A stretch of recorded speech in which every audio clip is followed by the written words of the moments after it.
Me gané. ¿Quién se va a hacer aquí? Bueno.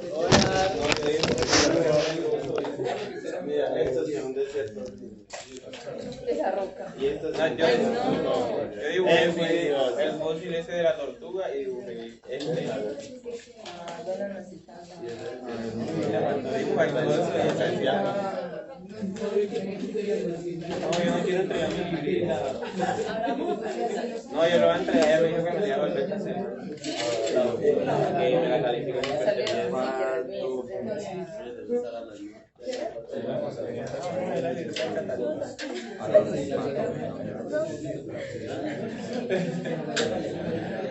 Manel y Pablo. Manel y Pablo. Naye, ¿Qué les ahoga? Profesor Lencio, eso de patogénesis de producción de Bueno, eso me robaron la cartera. Bueno, buenos días. Buenos días, muy bien. Bueno, este es el día de hoy, vamos a hablar sobre los parciales que nos entregó el miércoles. El día de hoy vamos a ver filogenia y patogénesis de hongos, en la segunda clase. Ya nos quedarían 4 clases, 2 de parásitos y 2 de virus y listo. Pero hay dos festivos. Hay 2 lunes festivos. Entonces ya prácticamente se terminó eso.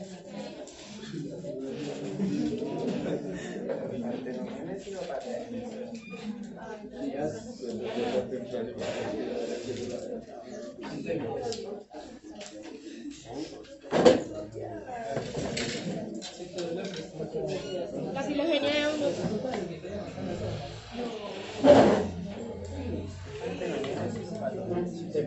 Pues, concentra.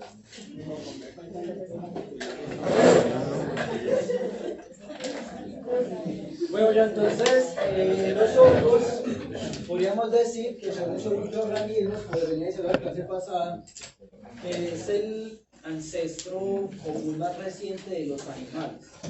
Podemos decir que son los más cercanos a los animales como tal, que los animales y los hongos se cree que divergieron porque se separaron hace 1.5 billones de años.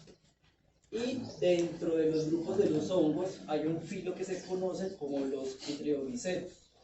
Esos Chytriomicetos se cree que es el grupo más basal, más antiguo, ¿sí? Y eso tiene una característica, digamos, lo diferencial, y es que producen esporas flageladas. De hecho, se cree que estos Chytriomicetos pues están emparentados con los animales y están más emparentados con los amebozoides. Los amebozoides son unos tipos de parásitos que tienen flagelos. Y de hecho se cree que están más emparentados con los amebozoides que con los hongos como tal. Entonces, ¿esto qué indicaría? Que esa ausencia de flagelos nos indicaría pues, en esos hongos que es una característica que se ha perdido con el tiempo y por lo tanto, pues, digámoslo de otra forma, que viene siendo un carácter, como por así decirlo, basal, que es lo que está en estas imágenes. Y mira, aquí está la espora tiene flagelos. Esta característica solamente está en los Chytriomicetos. Ahora, en este árbol filogenético les estoy mostrando pues esas relaciones filogenéticas que se hicieron con base en la secuenciación del ARN ribosomal 18S, que viene siendo el análogo al ribosomal 16S en bacterias. ¿Sí? Es altamente conservado. Ustedes saben que esos ribosomas no sufren casi mutaciones, por lo tanto la evolución de estos genes que codifican para esos tipos de ARN ribosomal pues es muy lento. Entonces, la clase pasada veíamos 3 grupos principales, que son como mohos, filamentosos, hongos carnosos o setas, ¿cierto? Son 3 grupos muy generales. Ya en este teclado que podemos ver 5 grupos que están un poco mejor definidos. Ahora es importante resaltar que la filogenia en los hongos está, digámoslo, le falta todavía mucho, ¿sí? Porque cada 5 años o cada año están sacando nuevos grupos, o estos grupos se dividen en más. Actualmente hay hasta 7 grupos, pero por fines prácticos les trae los 5 más, digamos, lo más, que están mejor caracterizados, que están mejor descritos como tal. Entonces ya les venía diciendo a ustedes que tenemos los quitriomicetos, que son los más basales, como notan allí, son los más emparentados con los animales. Por otro lado tenemos los basidomicetos, que son esos hongos que tienen seta y pie, que son como los más derivados. Se dice que es el más derivado con respecto a los quitriomicetos. Por otro lado tenemos los ascomicotas, que es el grupo más diverso, es decir, es el que tiene mayor número de especies. Y en este ascomicota es donde podemos encontrar levaduras, hongos filamentosos e inclusive este tipo de morfología, que uno creería que podría ser un basidomiceto, pero no. Se dice que esos tienen un pie falso y por eso pertenecen a los ascomicetos. Como les digo, levaduras, filamentosos e inclusive este tipo de estructuras. Entonces, en los hongos, que los hongos siempre hay como excepciones a niveles morfológicos. Uno, por ejemplo, siempre quería que son filamentosos, pero hay un filamentoso que tiene una característica muy diferente al del resto del grupo. Y así se van a encontrar en cada grupo, que ya vamos a ver ejemplos de esos. Por otro lado tenemos los glomeromicetos. Estos glomeromicetos son aquellos hongos que están asociados a las raíces. Y hablamos de todos los hongos que son micorrizos.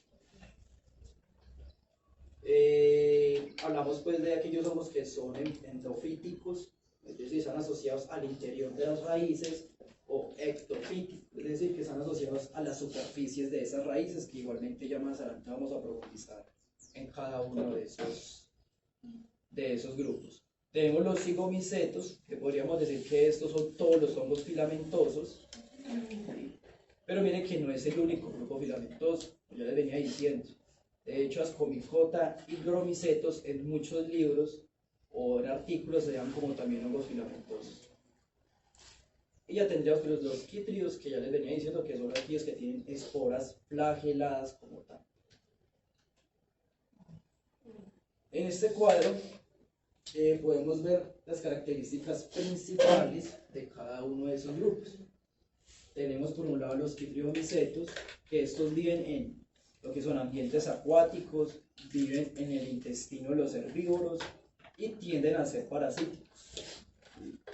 Ellos pueden ser unicelulares o multicelulares. Cuando hablamos de estos organismos unicelulares, es que se pueden comportar como levaduras, o también pueden estar formando pues como tal estructuras multicelulares. Se dicen que no tienen un micelio como tal verdadero. Y cuando hablamos de esa reproducción asexual, hablamos de esas zoosporas, es decir, estas esporas flageladas se denominan zoosporas. Y ellos tienen esporangio. Para los que recuerdan de la clase pasada, decíamos que el esporangio viene siendo como un saco, ¿sí?, que protege a las esporas. En este caso, este tipo de filo, los quitriomicetos, tiene un esporangio, un saco que protege a las zoosporas, y ya después este saco eclosiona y libera todas esas zoosporas. Son flageladas, y aquí podemos encontrar pues como gametos femenino masculino, pero digamos que son como más bien analogías hacia esos gametos masculinos y femeninos.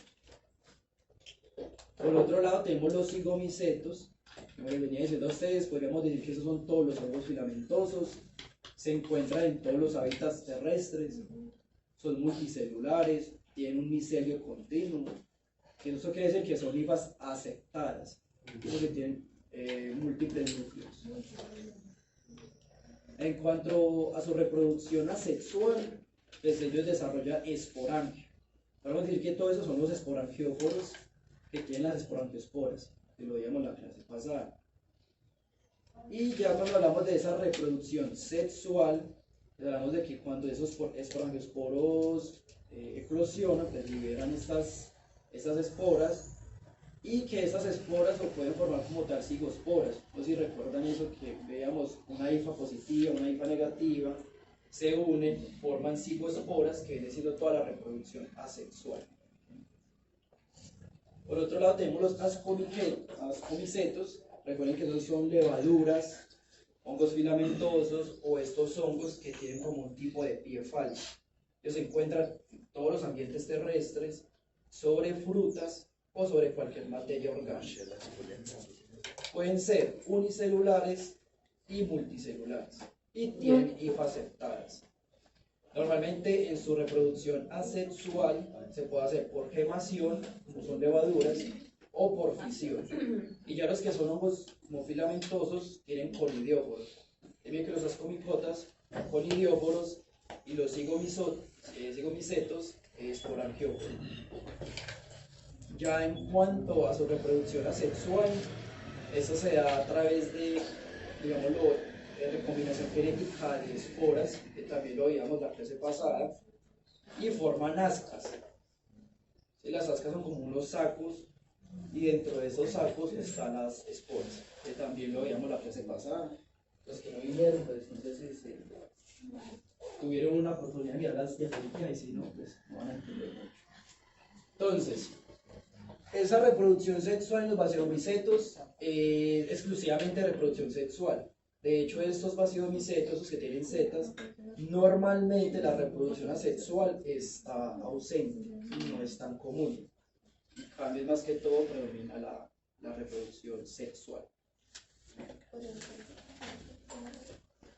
Por otro lado, tenemos los gluromicetos, que son aquellos hongos que son micorrizos, pero que están asociados a las raíces de las plantas. Entonces ellos establecen como un tipo de relación mutualística, que ya lo vamos a ver más adelante, ¿listo?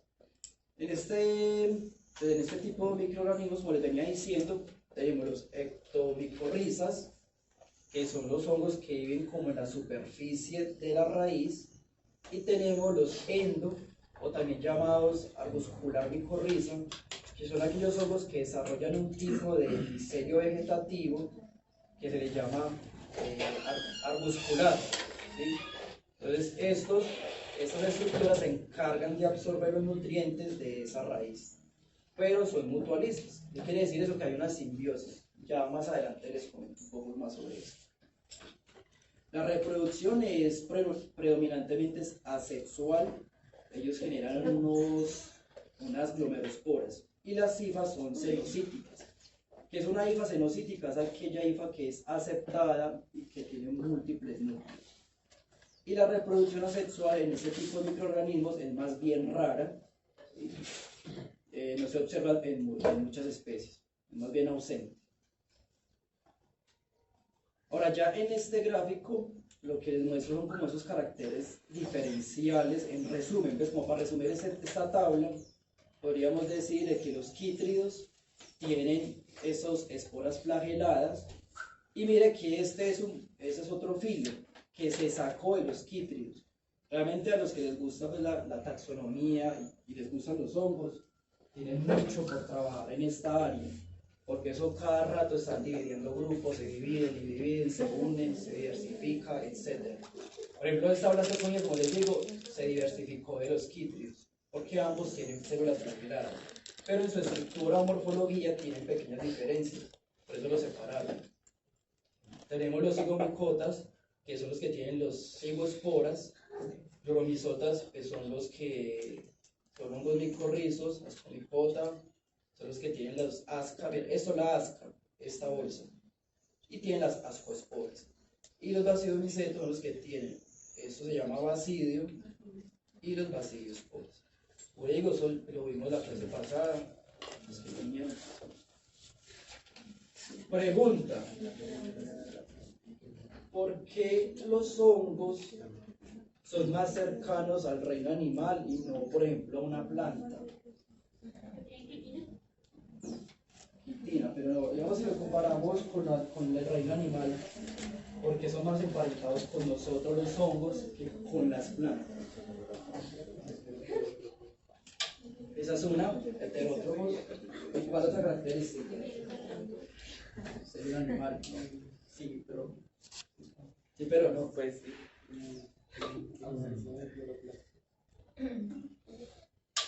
Podría ser, pero no necesariamente.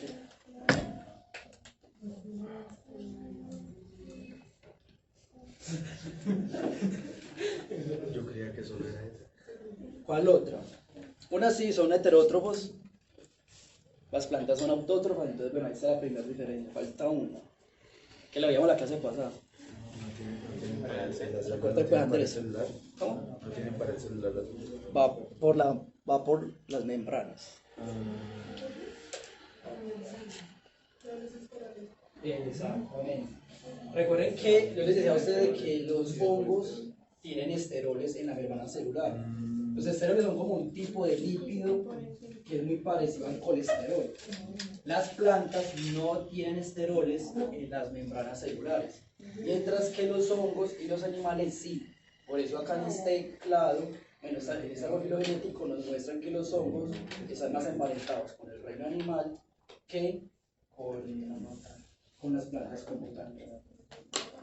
Entonces, hablando un poco más de esta filogenia, no sé si ustedes han escuchado o han leído de que nosotros tuvimos un gran desarrollo cognitivo gracias a los hongos. Entonces, si alguien ha escuchado esa teoría de los hongos. Que aparentemente el ser humano, o bueno, nosotros, hubieron unos neandertales que empezaron a consumir hongos alucinógenos y ahí se potenció el cerebro humano por medio de esos alucinógenos. Exactamente. ¿Verdad que han encontrado cuevas con jeroglíficos? No sé si se llama así o se le dice así, donde mostraban a los seres humanos y la cabeza, en vez de la cabeza, mostraban era un hongo. Entonces, supuestamente será que esos hongos son alucinógenos, más que toda la parte, no sé cómo llamarlo, bueno, la parte indígena, que eso es muy mitológico, a toda esa vaina. Entonces, pues decían eso, que de una u otra forma los hongos expandían el cerebro, la neurona. Ustedes saben que el cerebro tiene mucha plasticidad.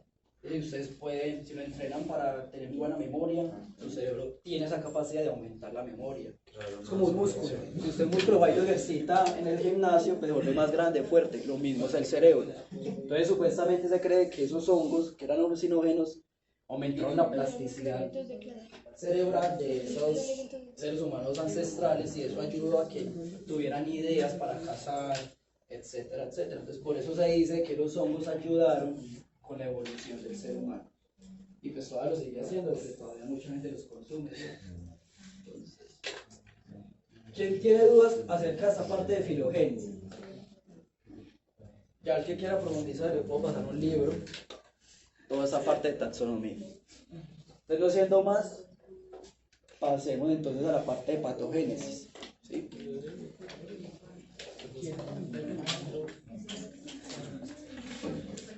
Bueno, entonces, cuando hablamos de estos hongos patógenos o patogénesis fúngica, es el proceso por el cual los hongos infectan y causan enfermedad en el hospedero. En la clase pasada discutíamos un poco sobre qué puede causar enfermedad y qué sería tóxico.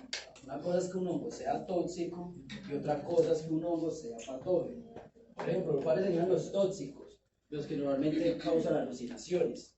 Los que son basiodicetos, los que tienen Z, los que normalmente son hongos alucinógenos, tóxicos, que si usted come, pues se intoxica, inclusive lo puede llevar hasta la muerte. Eso sería un hongo tóxico. Mientras que un hongo patógeno es aquel hongo que puede sobrevivir en el hospedero durante mucho tiempo, ¿sí? E inclusive puede generar lesiones leves, pero a largo tiempo, sin matarlo.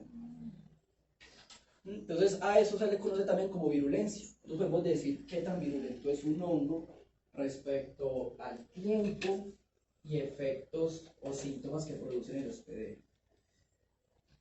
Ahora, a diferencia, pues bueno, los hongos, a diferencia de las bacterias y de los virus, han sido poco estudiados.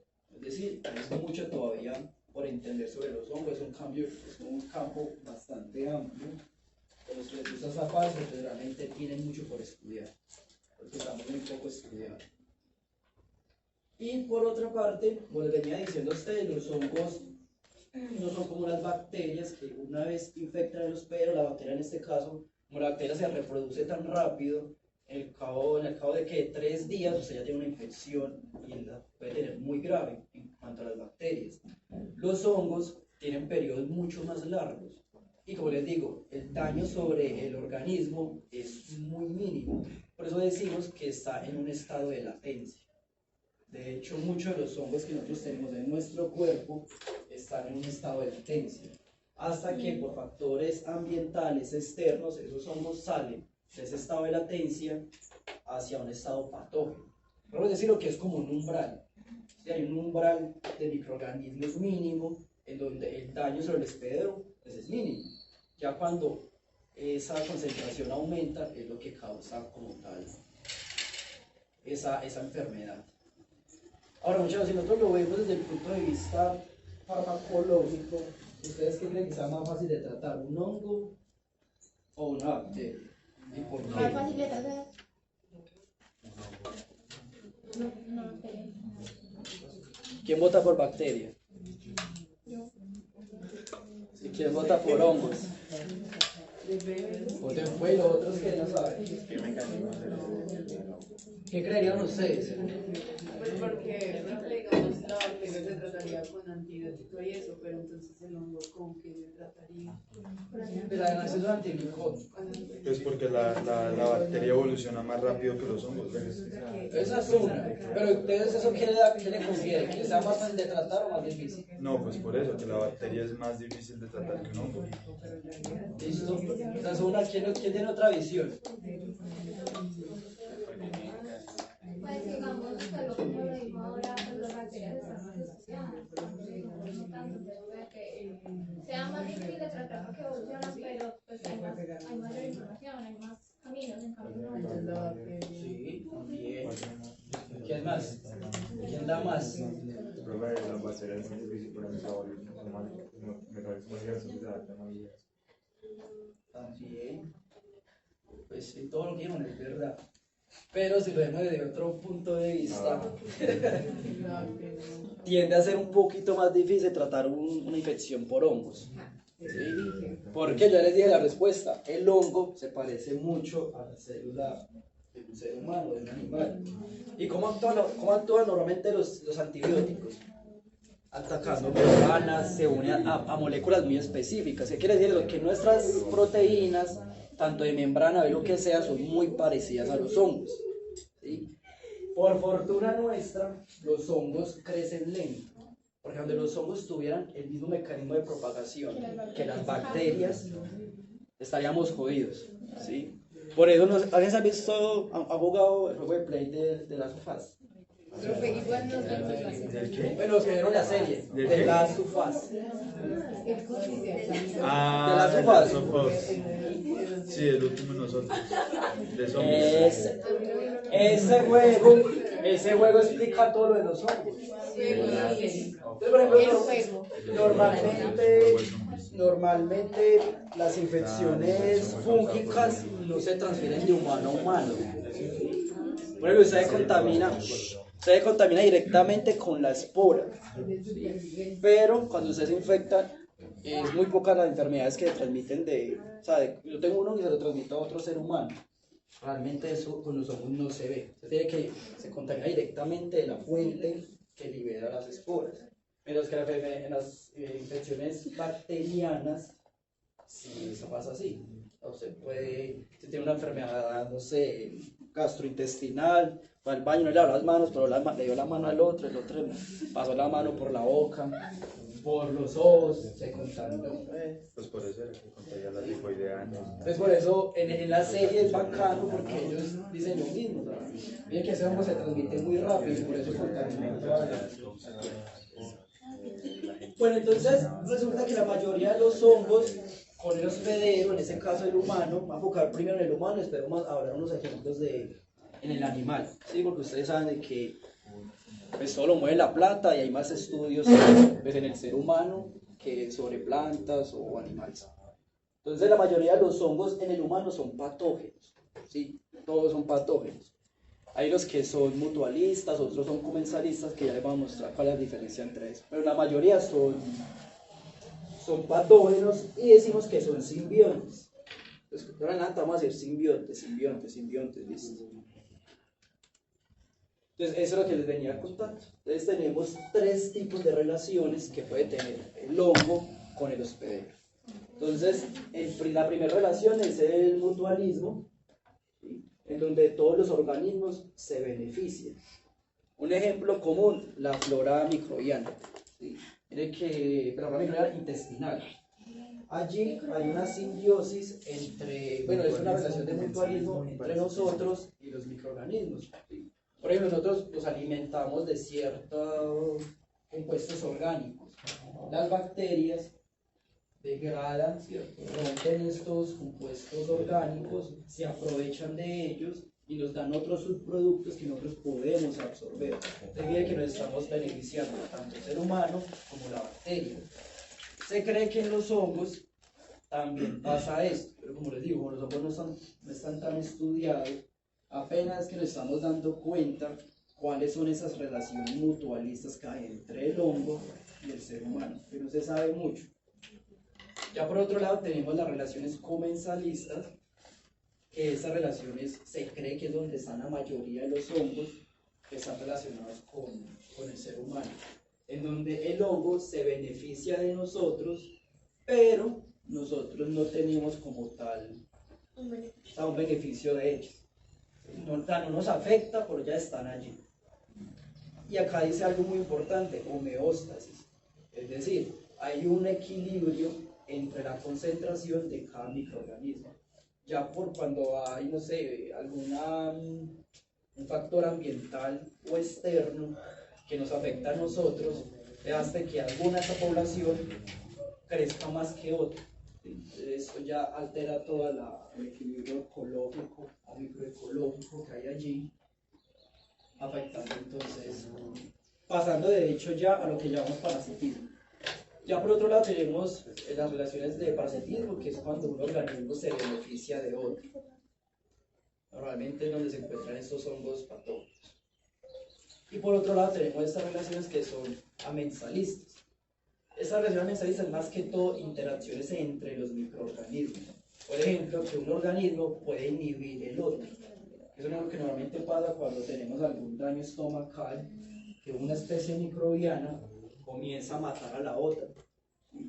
Esta no está relacionada más que todo, no está relacionada con el hospedero. Es más que todo entre los microorganismos, ¿sí? Que uno inhibe o destruye al otro. Así como tal. Ahora está allí. Bueno, pero digamos, es que el organismo dice que un organismo se beneficia sin afectar al otro. El parasitismo, cuando un organismo se beneficia del otro, pero entonces, ¿qué le pasa al? Se beneficia del otro, pero produce algún daño sobre el hospedero. Por eso la mayoría de los hongos que tenemos nosotros pueden ser parásitos. O sea, estar en esta transición. Pueden estar en comensalistas, pero pueden pasar a parasitismo. Como también podemos adquirir hongos que son ya como tal parásitos. Pero esos tres tipos de relaciones se pueden considerar como tipos de simbiosis o... Sí, todo eso son simbiosis. Ah, ya. Sí, son hongos simbióticos. Ahora, desde el punto de vista médico, ellos tienen como tres formas para describir estos hongos que son patógenos. Es decir, que se encuentran en este tipo de relación que es parasitismo. Entonces, tenemos las infecciones que son oportunistas. Cuando hablamos de oportunismo es cuando el hospedero de una u otra forma se encuentra debilitado, es decir, que su sistema inmune está inmunosuprimido, inmunocomprometido. Entonces es más fácil para estos hongos prosperar en ese hospedero, ¿sí? Porque está debilitado. Tenemos las infecciones que están asociadas a los hospitales, es decir, las personas que han tenido contacto con personal hospitalario, que han estado hospitalizadas, suelen entonces estar infectadas con Candida albicans, que es como el organismo más común en estos hospitales. Y por otro lado tenemos las infecciones que se adquieren por la comunidad o en la comunidad, que esas son las infecciones comunes, ¿sí? Las que pueden obtener en el ambiente, en una ciudad como tal. Donde tenemos que el organismo principal es Blastomyces dermatitis. conjuntivitis. Eso es más que todo, por eso digo, una clasificación que se da desde el punto de vista médico. Ya les voy a mostrar cuál es la clasificación que se da desde el punto de vista, digámoslo, científico o de la investigación. Pero antes de entrar en ese tema, quiero primero hablar un poco de los hongos simbiontes que salen en nichos específicos. Es decir, muchos de esos hongos pues tienen varias rutas de adquisición, porque tienen hábitats únicos y además también va a depender del tipo de relación que tenga pues, este patógeno con el hospedero. Por ejemplo, hay algunas especies que nosotros adquirimos desde el nacimiento por una transmisión directa. Simplemente eso conduce a una colonización de la piel y de las superficies de la mucosa.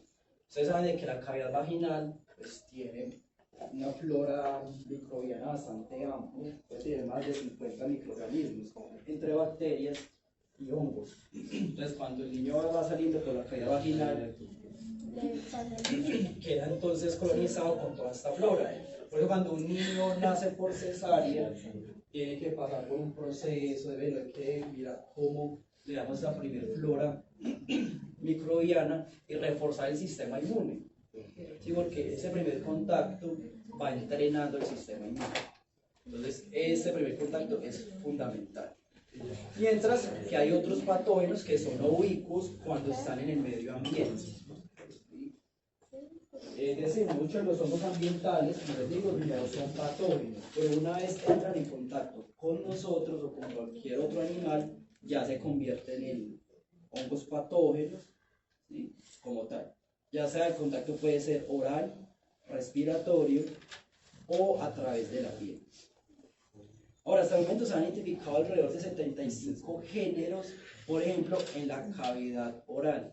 Es decir, desde la boca, laringe, todo eso, tiene alrededor de 75 géneros de hongos, tiene esa cantidad tan grande.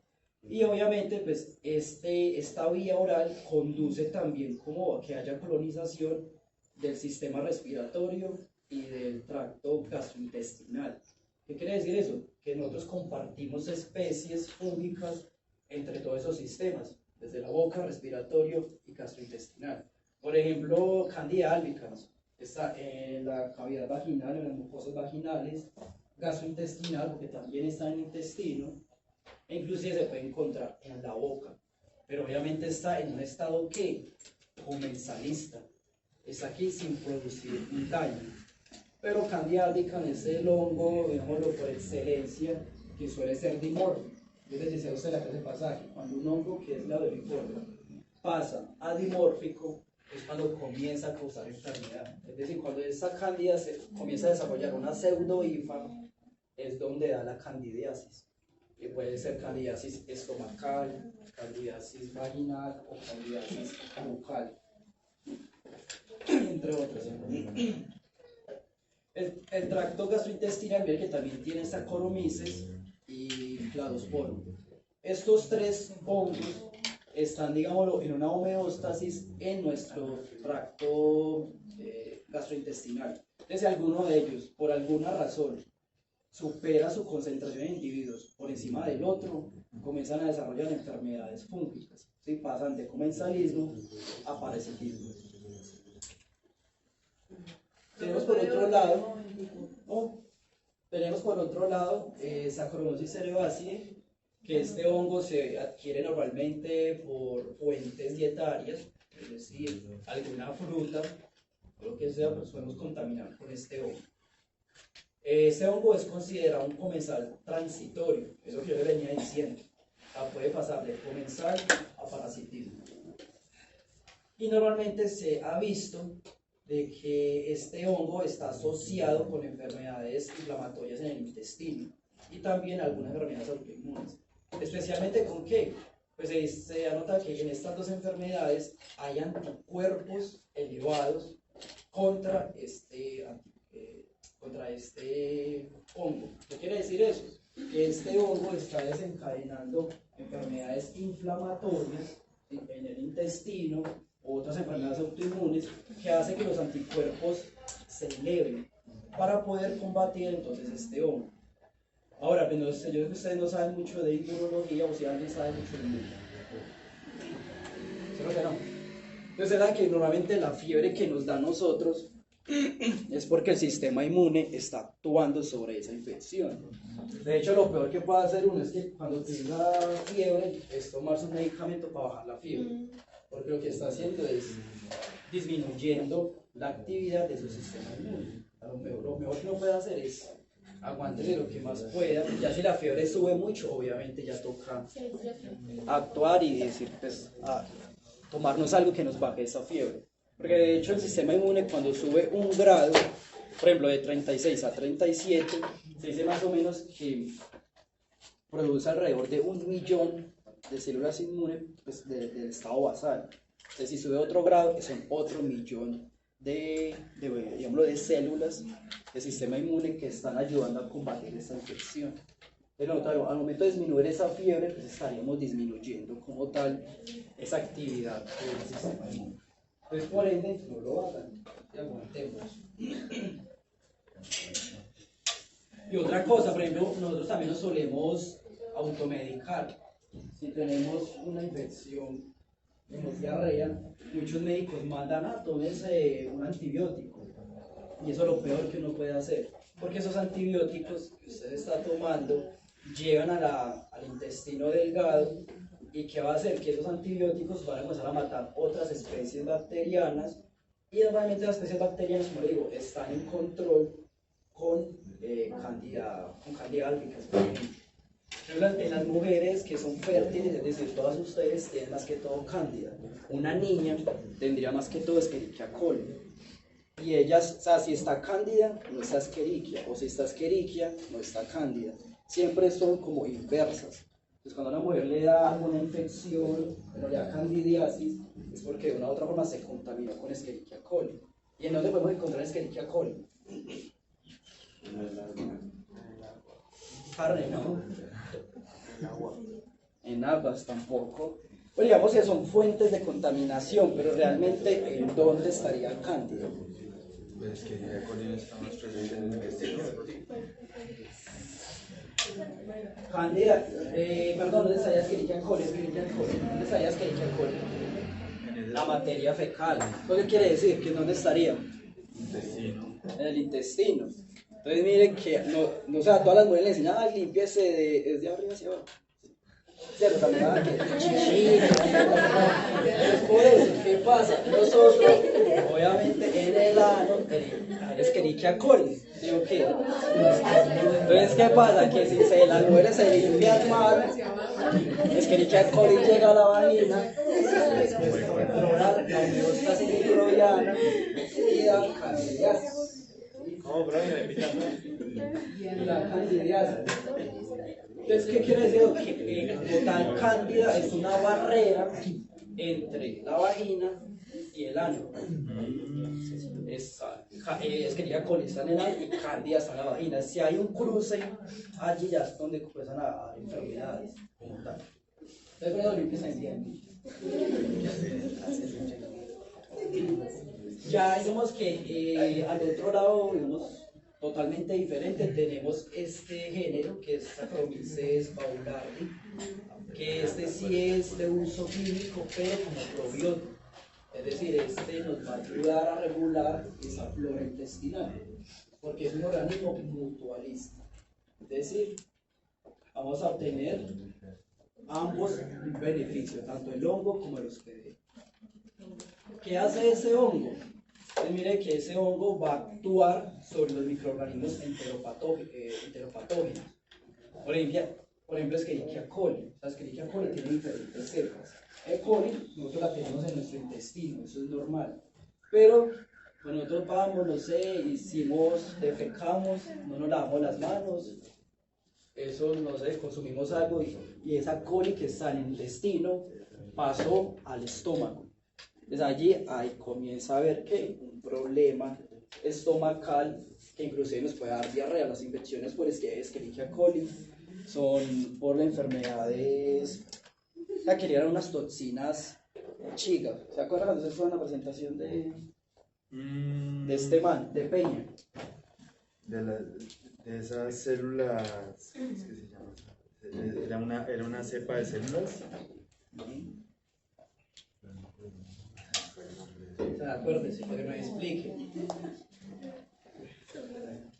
Por ejemplo, en biomédicas hay una profe que se la conoce en Granobles, que ella trabaja mucho con E. coli verotoxigénica, que son esas bacterias que producen unas toxinas llamadas toxinas chiga. ¿Sí? Entonces, esas toxinas chigas son las que van y destruyen todos los enterocitos, por eso da diarrea con sangre. Entonces, ¿qué pasa? Cuando usted tiene eso, le pueden mandar este tipo de levadura que la consuma y que hace este microorganismo. Se adhiere a esas bacterias y ayuda a la eliminación de esas bacterias enteropatógenas. También tiene un efecto sobre los factores de virulencia, como por ejemplo toxinas, liposacáridos, lipopolisacáridos, etc. Estimula la respuesta inmune. Ya por otro lado, sobre la mucosa intestinal, tiene efectos tróficos, es decir, ayuda a regular la absorción de nutrientes, tiene efectos sobre la reconstitución epitelial, tiene efectos antiinflamatorios. Eso es importante, porque resulta que cuando nosotros tenemos una infección, ya sea bacteriana o fúngica, nuestro sistema inmune produce inflamación, eso es normal. De hecho, la inflamación hace que haya un reclutamiento de más células del sistema inmune. En este caso, este hongo nos va a ayudar a disminuir esa inflamación. Otros ejemplos de estos simbiontes en nichos específicos, ya les decía a ustedes, cándida. Las cándidas, silencio. Las cándidas son pues como esa colonia o esos microorganismos predominantes en la mucosa vaginal, pero ya en recientes estudios han demostrado que pueden haber más de 20 géneros de hongos en ese nicho vaginal, que incluye cándida, aspergillus y clostridium. Por otro lado, tenemos también de que nuestra piel tiene una composición lipídica importante y por ende pues juega un rol importante en la colonización fúngica, como por ejemplo esta levadura, se llama Malassezia bulbosa, que ella normalmente se encuentra como en la frente o en el cuero cabelludo, con este tipo. O tenemos la Malassezia restricta, que coloniza como tal la espalda, generando ese tipo de enfermedades. Claro, hasta allí con ese tipo como de nichos específicos. Miren que aquí hablamos de microorganismos que son simbiontes del tipo comensalismo y también del tipo mutualismo. No hemos hablado todavía de los organismos que son estrictamente parásitos, que más adelante les voy a mostrar. Entonces ahorita sí comenzamos a hablar un poco más de la clasificación de esas infecciones fúngicas desde el punto de vista investigativo, ¿sí? ¿Cuáles son esos tipos? Entonces decimos que cualquier infección fúngica desde la investigación se llama micosis. Entonces cada vez que usted escuche por ahí micosis, es una enfermedad fúngica. Y se puede clasificar en 5 grupos de acuerdo a qué, de acuerdo a cómo se ve afectado el tejido y el modo en que entra el patógeno en el hospedero. Entonces tenemos los 5 tipos. Tenemos la micosis sistemática o sistémica, micosis subcutánea, micosis cutánea, micosis superficial y micosis oportunista. Ahora, como les venía diciendo ahorita al principio de la clase, las drogas van a tener un efecto reducido sobre los hongos porque son similares. Y la membrana celular tiene esteroles como las células humanas. Entonces esto va a dificultar el tratamiento de estos hongos. En esta tabla yo les hago como un resumen de esos tipos de micosis, donde tengo la micosis sistémica, que esa se caracteriza ¿por qué? Porque las infecciones o el hongo como tal está dentro del cuerpo. Ahora, no hay como tal una restricción, no das que los hongos están dentro del cuerpo, dan infecciones en el hígado, en el intestino, pulmones, realmente no hay una restricción, eso puede dar donde sea, pero sí puede afectar, digamos, más de un tejido, pero se puede tener una infección en el pulmón por un hongo, puede afectar el pulmón, puede afectar el hígado, puede afectar el riñón, etc. O sea, tienden a ser infecciones sistémicas. Estos hongos viven en el suelo como tal y producen estos dos tipos de micosis, que es histoplasmosis y coccidiomicosis. Por otro lado tenemos la micosis subcutánea, como lo dice su nombre, son aquellas infecciones que están como debajo de la piel. Y normalmente son hongos saprófilos. ¿Qué quiere decir eso? Que son hongos que requieren de materia orgánica. Y son hongos que viven en el suelo o sobre la vegetación. Entonces, estas infecciones ocurren por una implantación directamente de la espora. Quiere decir que nosotros debemos de estar cortados con una herida y que esa espora entre en contacto con esa herida para que haya esa infección subcutánea, o si no, no la habría. Y eso nos genera esa enfermedad conocida como esporotricosis. Normalmente da en qué? En granjeros y en agricultores, bueno, en jardineros como tal. ¿Por qué? Pues ustedes saben que la bacteria vive en el suelo, ¿sí o qué? Pero normalmente esa gente trabaja con objetos cortopulsantes, normalmente pueden hacer heridas y por ahí van a entrar las esporas. Tenemos la micosis cutánea, que estas son las que se llaman dermatomicosis, son todas las enfermedades de la piel. Y lo que pasa allí es que hay unos hongos que son los dermatofitos y ellos secretan una enzima llamada queratinasa que degrada la queratina. ¿Y la queratina dónde está? En el pelo, en la piel, en las uñas, y normalmente son las infecciones más comunes que hay. Por ejemplo, en las uñas, que a las mujeres cuando van y hacen pedicure, manicure y todas las vainas que no desinfectan bien esos instrumentos, esos dermatomicosis, enfermedades de la piel.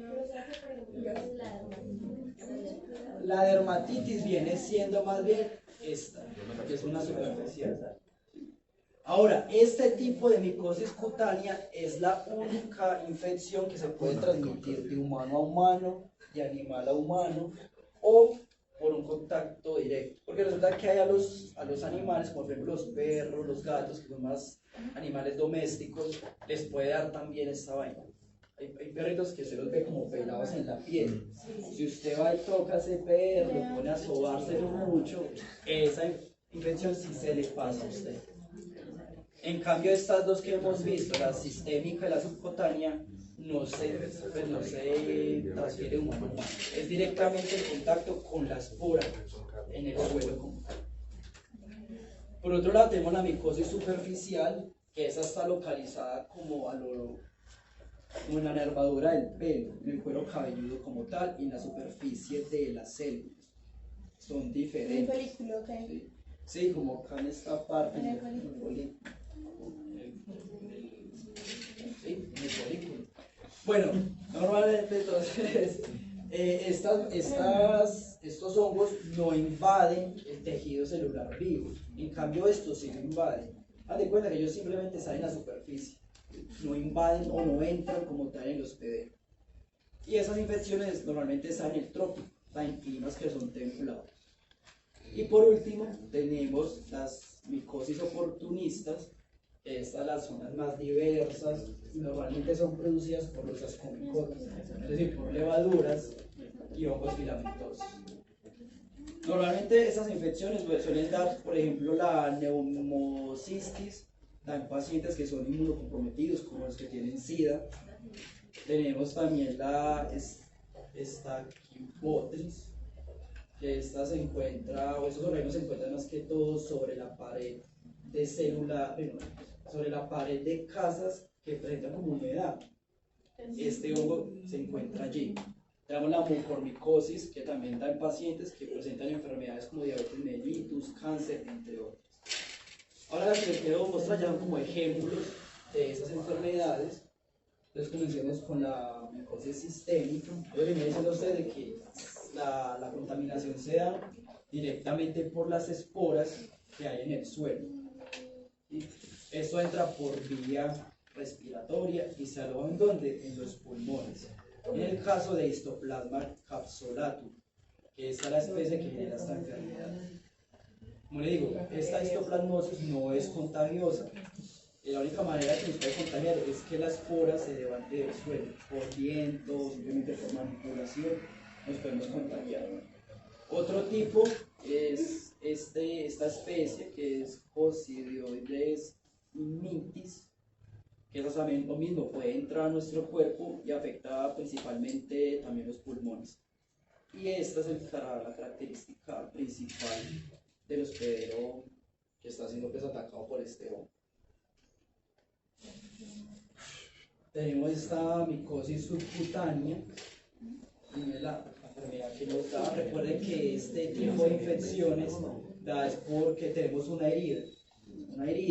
La espora entra en contacto con esa herida y se aloja debajo de la piel, generando ustedes este tipo de enfermedades. Y esa sería la especie que lo causa. Tenemos la micosis cutánea, la que da en las uñas, en el cuero cabelludo o en la piel. Recuerden que ellas degradan lo que es la queratina, por eso las uñas se ven de esta forma. Esas serían todas las especies que lo pueden producir. Mire que está cándida, pero no cándida albicans. Hay otra especie de cándida. Esta sería la micosis superficial, que daría este tipo de ronchas en el cuero cabelludo, o ese cambio pues como de color en la piel. Micosis oportunista. Tenemos esta que es causada por Pneumocystis carinii. Miren esta imagen tan bacana. Miren que el pulmón normal y el pulmón infectado por este hongo. Todos estos gránulos que ustedes están viendo es infección por este hongo. Y miren aquí, nuevamente, esto da más que todo en organismos, en pacientes que están inmunocomprometidos. Esta sería esta Botrytis. Les decía a ustedes que son aquellos hongos que pueden crecer en paredes con humedad. Esto que ustedes están viendo acá es fácilmente infeccioso. Ustedes van y limpian eso sin tapabocas, puede ingresar por vía respiratoria y producir este tipo de infecciones. Este es otro tipo que es una de las más severas de la mucormicosis, pero está, como les digo, en pacientes que son inmunocomprometidos. Pero eso se murieron. Puede ser, después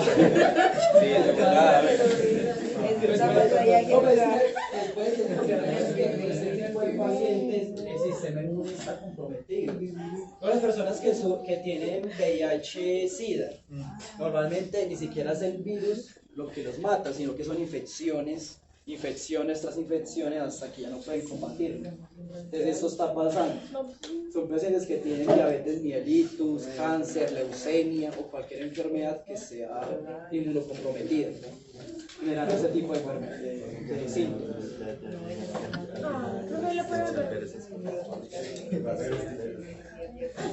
Ay, ¿quieres ser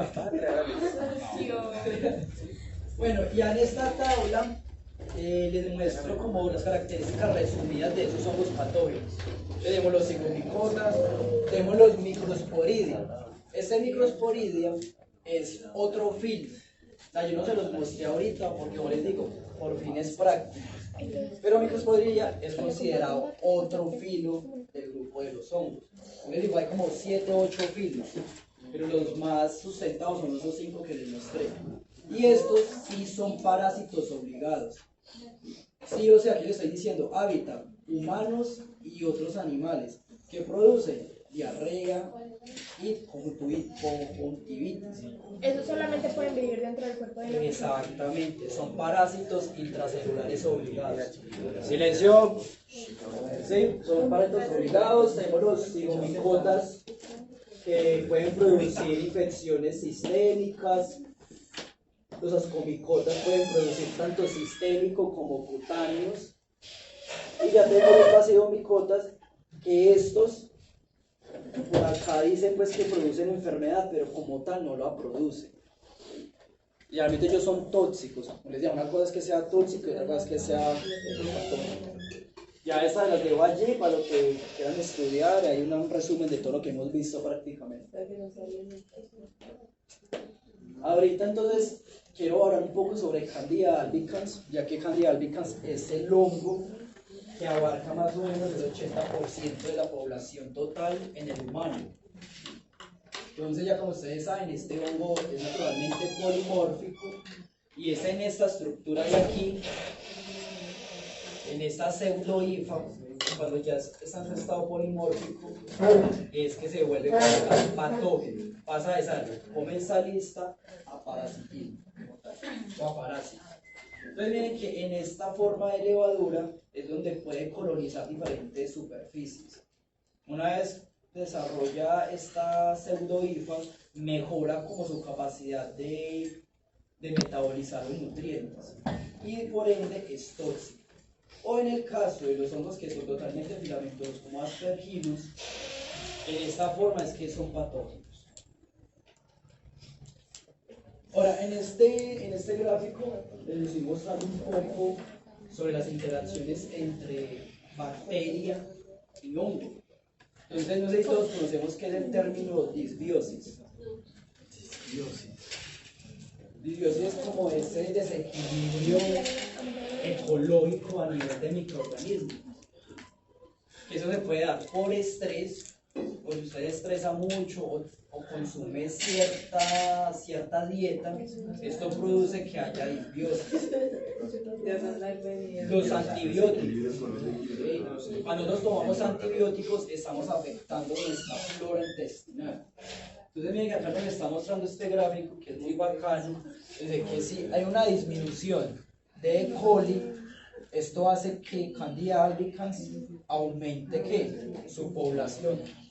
Todo eso en el intestino y por ende va a generar una patogénesis porque estaría en su estructura dimórfica.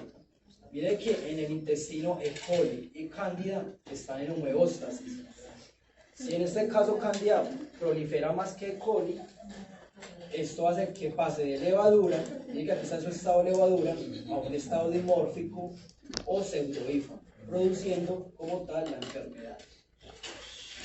Ya por otro caso, cuando hablamos de eubiosis, que es cuando nosotros hacemos ejercicio, comemos una dieta saludable, no tomamos medicamentos innecesarios, nuestra flora intestinal que se mantiene en su homeostasis. Acá nos está mostrando donde hay una cantidad más o menos igual, por así decirlo, de E. coli, de Candida con E. coli. Y por ende, pues esa Candida sigue siendo un hongo con esa relación comensalista y por ende hay un balance en ese intestino. Esta es otra interacción, ¿sí?, en donde nos muestra principalmente lo que es Aspergillus.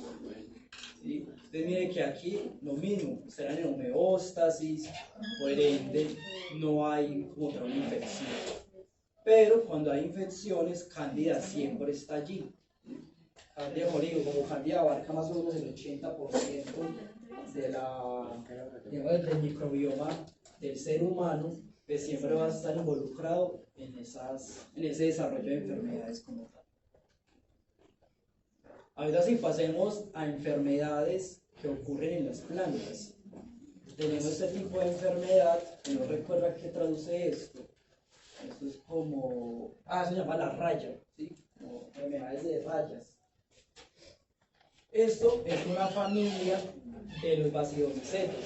Entonces miren digamos que lo duro de los hongos. Miren que normalmente los bacidomicetos uno creería que son los hongos que tienen seta, esos hongos carnosos. Pero miren que este tipo de hongo, ustedes están viendo acá en pantalla, también es un bacidomiceto. Y no parece como ver a un hongo filamentoso, pero es un bacidomiceto. ¿Por qué? Pues porque tiene basidia y basilosporas. Solo que a nivel morfológico más, digamos que a nivel macroscópico, tiene una estructura diferente. Ahora, estos hongos de esa familia Puciniales son de importancia económica porque afectan a la cebada y al trigo. Ustedes saben que estos cultivos son de importancia económica y son biotróficos. ¿Qué quiere decir biotróficos obligados? Que van a vivir sí o sí en la superficie de las plantas y que tiene que ser una planta viva. Aquí les lo estoy mostrando, que ellos desarrollan ese tipo de estructuras para absorber los nutrientes de las hojas y poder crecer. O sea que hay un campo de estudio muy amplio. Tenemos también este tipo de enfermedad que son los eurocifales, que es un orden de los ascoricoides. Es lo mismo, producen este tipo de enfermedad, como en la mora también, y forman esas estructuras polvorientas. Y ellos se van a alimentar a través de las austorias, que son este tipo de estructuras. Miren que ese micelio, por así decirlo, vegetativo, se especializa en ese tipo de estructuras y es ramificado porque va a ayudar a mejorar a la absorción de nutrientes. Tenemos también esto que se llama como infección de raíces o la pudrición de raíces, que es causado por este género, la Rhizoctonia, y genera esta pudrición en las raíces.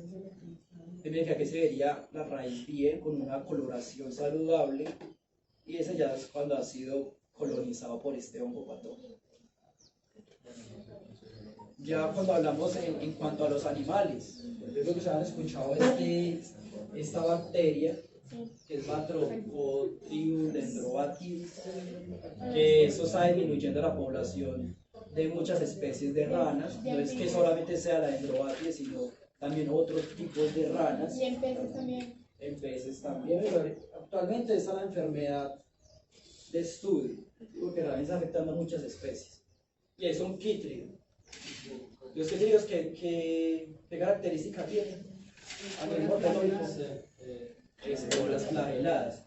Y resulta que estos organismos son dulceacuícolas, lo que están asociados a cuerpos de agua. Entonces resulta que gran parte de la infección que le dan a estas ranas es a través del agua. Estas esporas, al tener flagelos, van y nadan hasta llegar a la rana. Y en la parte, pues, ¿cómo se llama esto? En la espalda, ¿o qué? En la parte dorsal. Dorso, sí. En la parte dorsal de la rana comienzan entonces a lo que es la reproducción asexual del hongo y todo el ciclo como tal. Eso se llama candidiasis aviar, que da más que todo en pollos. Lo que hace es que coloniza todo el cuerpo del ave, desde la boca hasta todo el intestino como tal, intestino delgado, grueso, también el sistema respiratorio. Y por último tenemos este hongo que es muy bacano, es de esta especie, Ophiocardiceps unilateralis. Este hongo lo que hace es que utiliza a estos insectos para esparcir las esporas, que es lo más chévere. Que realmente ya la hormiga o el insecto ya está muerto, pero este hongo lo que hace es que controla toda su locomoción, y lo más interesante es que hace que la hormiga suba literalmente por las plantas, alcance una altura, pero lo más interesante de eso es que la altura siempre es la misma. O sea, no es que una vez esté más alto, otras veces siempre la misma altura. Y eso que tiene que ver con el viento y con la temperatura. Entonces hace que las esporas se esparzan.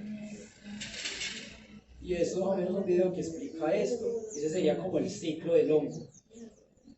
Mire que la hormiga sube, esto es un esporangióforo.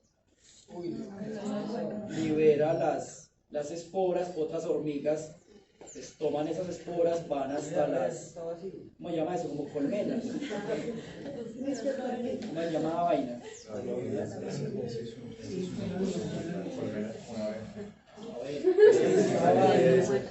Van y las esporas se esparcen entre las otras hormigas, se alimentan y sigue el ciclo. Ahí empezó el lactosa. Colmena no. Que si es colonia. Sí, claro, manejan todo. Y de hecho en esa hay otros también ejemplos. Hay bacterias que también hacen esto, parásitos. ¿Sí? Por ejemplo el Toxoplasma gondii, que eso lo vamos a ver en la próxima clase. El Toxoplasma gondii hace que el rato pierda el miedo al gato. Entonces el ratoncito va y se les pone al gato de comando. Ustedes saben que el superior final del Toxoplasma son los felinos. Eso lo va a la otra clase. Y eso es todo. Preguntas. Profe, una pregunta, digamos el hongo, si un hongo